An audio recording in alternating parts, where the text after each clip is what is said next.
নমস্কাৰ আপোনালোকে চাবলৈ আৰম্ভ কৰিছে নিউজ নাও আৰু মই অনুপম বৰা। নাগৰিকত্ব সংশোধনী আইনৰ অধীনত নাগৰিকত্বৰ প্ৰদানৰ ভিত্তিবৰ্ষৰ 10 বছৰ বৃদ্ধি কৰাৰ প্ৰতিবাদত যোৰহাটত আছুৱে দাহ কৰিলে প্ৰতিলিপি। নিউজ নাওৰ বিশেষ প্ৰতিবেদন। নাগৰিকত্ব সংশোধনী আইনৰ অধীনত নাগৰিকত্ব প্ৰদানৰ ভিত্তিবৰ্ষ 10 বছৰ বৃদ্ধি কৰাৰ প্ৰতিবাদত যোৰহাটত আছুৱে দাহ কৰিলে প্ৰতিলিপি। ছদ্মৰূপত তেওঁলোকে প্ৰকাশ কৰিছে ইমিগ্ৰেশ্যন এণ্ড ফৰেনাৰ্ছ এক্সেম্পশ্যন অৰ্ডাৰ 2025ৰ জৰিয়তে 2024 চনৰ 31 ডিচেম্বৰলৈকে আচলতে 3খন দেশৰ ৰিলিজিয়াছ পাৰ্চিকিউশ্যনৰ বলি হোৱা বুলি তেওঁলোকে কৈছে 6টা বিশেষ ধৰ্মৰ মানুহক তেওঁলোকে নাগৰিকত্ব প্ৰদান কৰিব বিচাৰিছে। এই কথা আমি কোনো কাৰণতে মানি ল'ব নোৱাৰোঁ। যেতিয়া সমগ্ৰ অসমত তথা উত্তৰ পূৰ্বাঞ্চলত কেব আন্দোলন হৈছিলে, পৰৱৰ্তী সময়ত কা আন্দোলন হৈছিলে, তেতিয়াই আমি কৈ আছিলোঁ যে কা আন্দোলনখনৰ জৰিয়তে যদি আমি নাগৰিকত্ব সংশোধনী আইনখনক প্ৰতিহত কৰিব পৰা নহয় তেনেহ'লে কিন্তু গুজেই গজালি মেলিব। তেতিয়াই তেওঁলোকে কৈছিলে যে 2014 চনৰ 31 ডিচেম্বৰলৈকে নাগৰিকত্ব এপ্লাই কৰিব পাৰিব, কিন্তু তাৰপিছত নোৱাৰে। কিন্তু আজি তেওঁলোকে এটা নতুন অৰ্ডাৰ পাছ কৰি পেলাই, নতুন নটিফিকেশ্যন জাৰি কৰি পেলাই তেওঁলোকে ক'ব বিচাৰিছে যে 2031 চনৰ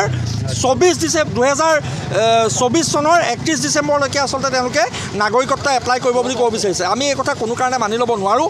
অসমৰ সভ্যতা সংস্কৃতি ধ্বংস কৰিব পৰা এনেকুৱা ধৰণৰ নিৰ্দেশনাক আমি কোনো কাৰণতে মানি নলওঁ। ইতিমধ্যে কালি মুখ্যমন্ত্ৰীগৰাকীয়ে কৈছে যে 5 গৰাকী শ্বহীদ হ'ল বুলি তেওঁ ঘোষণা কৰিছে, যাক আচলতে এসময়ত তেওঁ দুষ্কৃতিকাৰী বুলি কৈছিলে।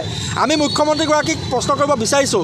তেওঁ কৈছে যে মাত্ৰ 12জন লোকৰ কাৰণে নাগৰিকত্ব সংশোধনী আইনৰ এটা আমি আন্দোলন গঢ়ি তুলিছিলোঁ বুলি তেখেতে অভিযোগ কৰিব বিচাৰিছে। আমি তেখেতক প্ৰশ্ন কৰিব বিচাৰিছোঁ, মাত্ৰ 12জন লোকৰ অবৈধ বিদেশীৰ নাগৰিকত্বৰ কাৰণে তেওঁলোকৰ এবাৰো হাত নকঁপিল নেকি 5জনকৈ অসমৰ তেজাল ডেকা ল'ৰাক হত্যা কৰিবলৈ? গতিকে এনেকুৱা ধৰণৰ জাতি ধ্বংসকাৰী সিদ্ধান্ত আমি কোনো কাৰণতে মানি নলওঁ। আৰু ইতিমধ্যে কা আইনখন তেওঁলোকে ৰুল ফ্ৰেম কৰোঁতে এটা কথা স্পষ্টভাৱে উল্লেখ কৰিছে যে ইনাৰ লাইন পাৰ্মিট থকা ৰাজ্যসমূহত ইতিমধ্যে কা লাগু নহয়, আৰু 6ষ্ঠ অনুসূচীৰ অন্তৰ্গত জিলাসমূহতো কা আইন লাগু নহয়।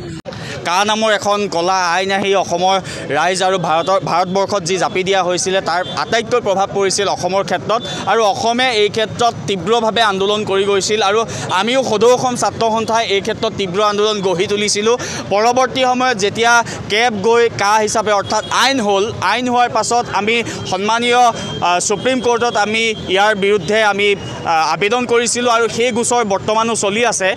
এই গোচৰটো বিচাৰাধীন হৈ থকাৰ অৱস্থাতে ভূতৰ ওপৰত দান অপৰাধী পুনৰবাৰ অসমীয়া মানুহৰ ওপৰত ৰামচৰ সোধাই এটা অতি ভয়ানক অৰ্ডাৰ জাৰি কৰিছে। ইমিগ্ৰেশ্যন এণ্ড ফৰেইনাৰ এক্সেম্পশ্যন 2025 যিটো অৰ্ডাৰ জাৰি কৰিছে, আমি সদৌ যোৰহাট জিলা ছাত্ৰ সন্থাই ইয়াক ক'ব বিচাৰিছোঁ আমি কোনো কাৰণত মানি নলওঁ। সদৌ অসম ছাত্ৰ সন্থাই এই অৰ্ডাৰ কেতিয়াও মানি ল'ব নোৱাৰে, কাৰণ 2014 চনলৈকে কাৰ জৰিয়তে অহা বিদেশীসকলক, অমুছলমান বিদেশীসকলক ভাৰত তথা অসমত ৰখাৰ কথা তেওঁলোকে চিন্তা চৰ্চা কৰিছিল। তাৰ পাছতে আকৌ 10 বছৰ এক্সট্ৰাকৈ আনি অসমৰ তথা ভাৰতবৰ্ষত জাপি দিবলৈ বিচৰাটো আমি কোনো কাৰণত মানিব নোৱাৰোঁ। অসম চুক্তিৰ জৰিয়তে, অসম আন্দোলনৰ ফলত সমগ্ৰ ভাৰতৰ হৈ অসমে ইতিমধ্যে বহু বছৰৰ কেইবাটাও দশকৰ বিদেশীৰ বোজা অসমে লৈ থৈছে।